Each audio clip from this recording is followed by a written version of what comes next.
అమెరికాలో ఓట్ల లెక్కింపంట ఇంకా పూర్తి కాలేదట. అదేంటి, ట్రంప్ ఎన్నికైపోయాడు. ట్రంప్కి ఎన్నిపోయాడు, కావాల్సినటువంటి మెజారిటీ వచ్చేసింది కాబట్టి.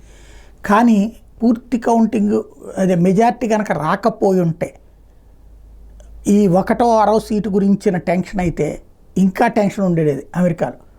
కాలిఫోర్నియా ఎన్నికల కౌంటింగ్ ఈ రోజుకి కూడా పూర్తి కాలేదట. ఇంకా వచ్చే నెల 20కి అసలు ప్రభుత్వం మారాలి. ఈ ఎన్నికలు జరిగిపోయి దాదాపు నెల అయిపోతుంది, ఇంకా కౌంటింగ్ జరుగుతూనే ఉందట. భారతదేశం లెక్కగట్టి అమెరికా జనాభాతో సరిపడినటువంటి ఒక రాష్ట్రం, ఒక ఉత్తరప్రదేశ్లో ఒక్క రోజులో జరుగుతుంది. భారతదేశంలో ఉదయం కౌంటింగ్ బిగిన్ చేస్తే సాయంత్రానికల్లా కంప్లీట్ అయిపోతాయి. ఇదేమి ధోరణి? ప్రజాస్వామ్యం గురించి మనం ఇక్కడే మనం ఈవీఎంల గురించి ఏడుస్తుంటాం, అక్కడ ఈవీఎంలు పెట్టమని గొడవ చేస్తున్నారు. ఇలాంటి పరిస్థితి ఎట్లా అని అడుగుతున్నారు. బ్యాలెట్ల పేరుతో ఇన్ని రోజులు ఎట్లా అని అడుగుతున్నారు అక్కడ ప్రజలు.